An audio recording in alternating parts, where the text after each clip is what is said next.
atibatike zvechopu yamakadai kuteerera panguva dzino ndiyo channel yenyu inonzi Kulian TV patinokupai ma-updates now nezvinhu zvakasiyana-siyana zvinenge zvichiitika munyika yekwedu. Patiri kutaura nemi kudai so hakusi kudanwa anonzwa ende hakusi kudyiwa rinopisa. Vanhu vanga vatraya kuneutralize jecha but jecha riri kuramba ririmo muziso. Kune rimwe zimurume rakareba zveipapo. Nhasi anoda kunyautaura mazita evamwe vanhu but zviri kuitika ndezvekuti there was someone anga ari kutraya kufambira nyaya dzekunonegotiata dhiri naadvocate Nelson Chamisa nekuti kune nyaya dzanga dziri kumbotenderera saka my sources ndobva nyasondivhenekera kuti aiwa nyaya yacho iri kurambwa ende yarambwa kasingaperi. Nyaya iripo ndeyekuti matalks anga ari kuitika ndeyekuti pana someone anga ari kudzifambira achienda kunana Chamisa achitaura kuti zvoni this is the right time yekuti ukwanise kudzoka mupolitics zvakangwara uchidzoka wakuita zveGNU. Saka vakomana havasi kuda kuinzwa nyaya iyoyo. Nyaya yekuti iri kunetsa ndeyekuti zviri kunzi handingakumbire remote inini ndirini muridzi weTV. Saka zvatakungoita ndezvekuti imimi shandisai TV yacho chero mukati haina signal muchingoita zvinhu zvamuri kuita iko zvinezvi. A lot is going on especially in ZANU-PF. Nyaya iri kunyanya kunetsa ndeyekuti zvoni vari kuda kufaitira kunorwisa kupinda mu2030 ndo mavari kuda mavatarisa iko zvinezvi. Takatarisa vaMnangagwa havana kutokwanisa kuenda kunotambira vacation, havana kwanisa kuenda out for vacation kunoita leave yavo vari kunze kwenyika because vari kuona kuti situation yacho ma1 timu rachiwenga zvavari kuita hazvisi kuzivikanwa kuti chiwenga ari kurongawo chii nevanhu vakewo vanenge vachimusapota ende vanhu vake vacho vaari kuronga navo vangangonzi ari kuronga navo havasi kuzivikanwa kuti ndianani. Saka panapa pari kutraya kurohwa chekuseri left right center uko ku left wing kwakamira Tagwirei, right kwakamirawo Tungwarara, uyowo ari pakati achirova akadaro but there is only one defender risiri kunzwisisika kuti defender here istriker here.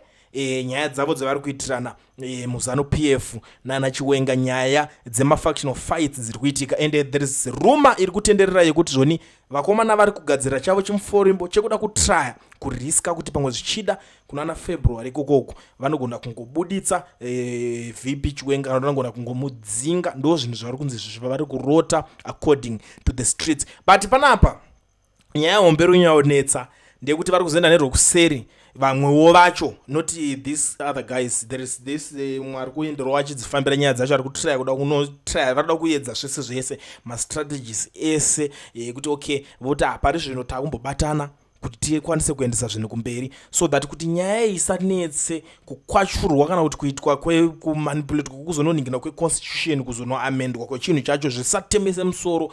Panenge pachida kuti paonekwa munhu anga arimo mabig players muchinhu chacho cha2023 since muri kutarisa mari dziya dzepolitical funding dzagara dzakatombobuda dzinova last supper yave kutodyiwa ende mari iyoyo haisi kukwanisa kunge ichidyiwa naadvocate Nelson Chamisa. Saka ndo mamwe facts nemapoints anenge achioneswa nzoona tarisa maria yakutodyiwa nevanhu vasina kushandira chinhu iwewe hapana. If you can't beat them join them but ona vakakubhitira yapayapa yechegore riya saka ukadzoka wakadai so unenge wagena chinhu but lawyer ragara ringori lawyer. Malawyer agara akaoma musoro sekuziva kwamunongozviita kuti vakomana vacho havabvume kuitiswa zvese zvekumhanya. Saka tiri kuti there is no good news pazviri. Hakuna good news, hakuna nhau dzakanaka.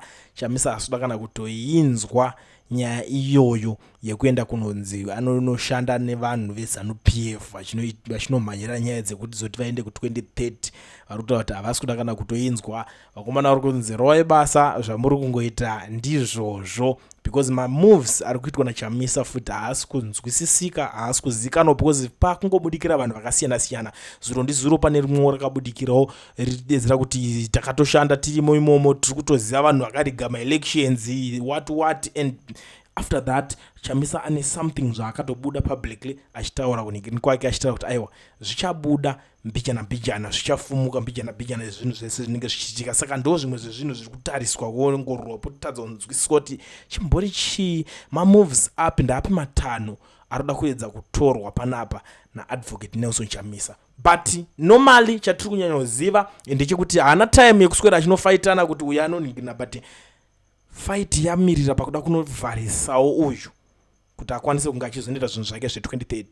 ndo pane kunetsana kwese, because panguva yese vanga vakanyararirana vakati imi mitai zvamuri kuita nevanhu venyu nemaitiro amunozvoita, but nguva yagara inozongokwana chete yekuti ku2030 hamukusvike 2030 muchaita yekugugula. Handingaswerere iyoyo muri yeZimbabwe nyaya nekuti haisiriyo yega, dzakawanda dziri loading, ende imimi pamunenge mauya kunonzwa zvakawanda. Tiri kutambira nyaya imwe pano yatiri kuona iri kutemesa musoro zvakanyanya, saka taona kuti zvakakosha kuti tipfure neipapa. The government has granted Prevail group of companies owned by businessman Paul Tungwarara exclusive rights to undertake river rehabilitation works in Mazoe, Mashonaland Central, effectively shutting out all other firms from the program, documents seen by the Zimbabwe Independence Review. In a cabinet directive circulated to provincial ministers, Prevail was authorized to rehabilitate the Murodzi River is a prototype project pending the development of broader national guidelines by the Ministry of Environment, Climate and Wildlife. The directive simultaneously suspended the other river rehabilitation activities nationwide, paving the way for Prevail Group.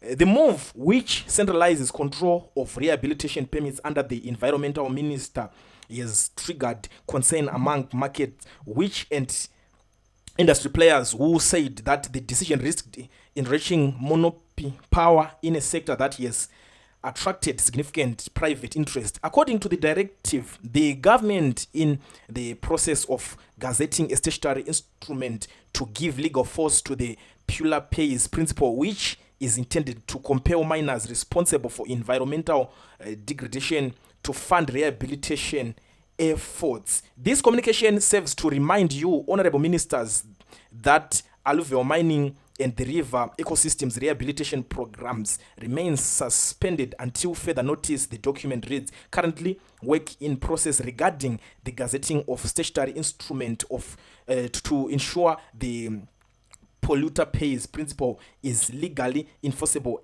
and to guide the river rehabilitation process. The only company that has been given the green light to undertake river rehabilitation is a prototype is Prevail group of companies at Murodzi River in Mashonaland Central. Saka tiri kuti chi vamwe vese vavharirwa kunze, Tungwarara netimu zake, makampani ake ndo vambopuwa kuti vambochimhanya.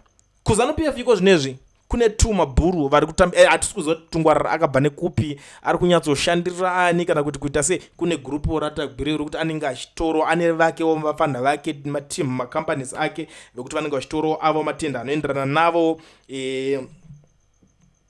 Tungwararawo ari kutorowo zvakewo zvemanhingirikini ake ari kuningina. Saka kuri kuti Tungwararawo akachibata panguva yatiri inei, akachibatawo kuti chematenda. Saka pamuri kuona vachiita hondo dzese dzekufaitira kuti ndiri kuda kutopinda mucentral committee momo, achitopedza ipapo ari kutofaitira paipe pari kunzi aida kunorowa kunotora siti ratafadzwa mugwada, achiti ari kutodawo kutopinda kuno even neparliament cause ari kuda kuziva kuti arambe akasafeguarda zvinhu zvaari kubenefita.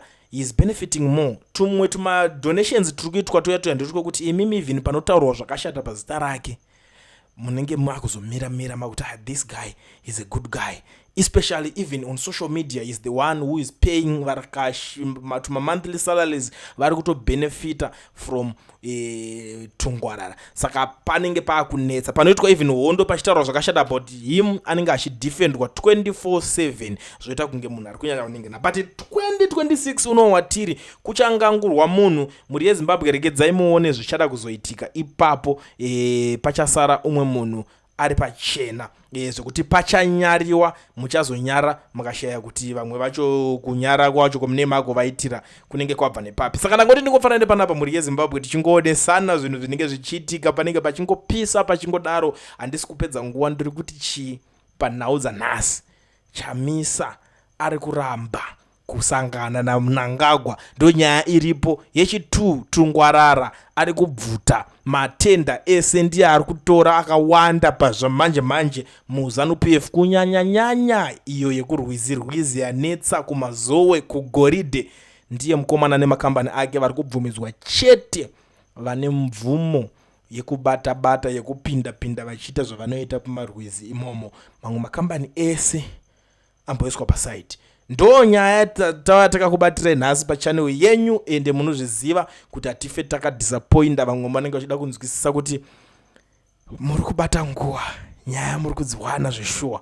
Aiwa, tinoramba tichideliver, ndosaka pachinzi paCulian TV 1 chivhitivhiti tinobata nedzimwe nyaya dzakavanzika dzamanga musati mambonzwa, dzamanga musati mamboona, dzinosvikira pano tobva takuzivisai, tobva tatodeliver. Saka kana usati walike, usati wafollow, usati watisubscribe, usati wamboningirikina kana kutena on the notification bell, this is the right time. Ende kune vanhu vakawanda vanenge vari mumagrupu, vanenge vari mumawhatsapp, munobvumidzwa kushare, muchitora linki muchienda kunoshare nevamwe kuti shoko rifambe, chero vari kumaplatforms akasiyana-siyana. Mova nezuva rakanaka muri yeZimbabwe, ndisiri kupedza nguva, but zvakakosha ende zvakanaka kuti nditore mukana uno kusiya ndazivisa vanhu vari muSouth Africa vanodawo kuregisterwa makambani nekuvhurirwa maFNB business account vasina mawork permits kana mastudy permits, kuti pane kambani inonzi Education Research inotungamirirwa naMukoma Owen. Ndo dzega shasha, ndo vega vanokwanisa kuregistera kambani vokuvhurira FNB business account usina work permit kana study permit. Saka tiri kuti chi vabate panhamba dzavo dziri kuappear on the screen. And advantage yekushanda navo, auende kwavanoshandira ikoko, vanokuitira vari kwauri ikoko, vari kwavari uri kwauri ikoko. Saka garai mataura navo vakubatsirei, asi make sure kuti une passport iri valid ndokuti ukwanise kungochibatsirika.